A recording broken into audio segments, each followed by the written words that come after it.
You guys, I'm going to show you the easiest way to do it. Doesn't cost you $1. You don't need any tools. I have a GE brand, but it'll work for any brand. Close in, close it.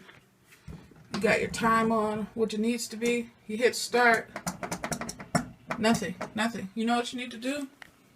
Take your hand. If you look here, there's a button. You need to close the drawer. Close the door. Hold this with your knee. Just like that. Hold it. Because the pin needs to be pushed in. Go here, push start. Easy. Now your stuff works. I got you. Subscribe.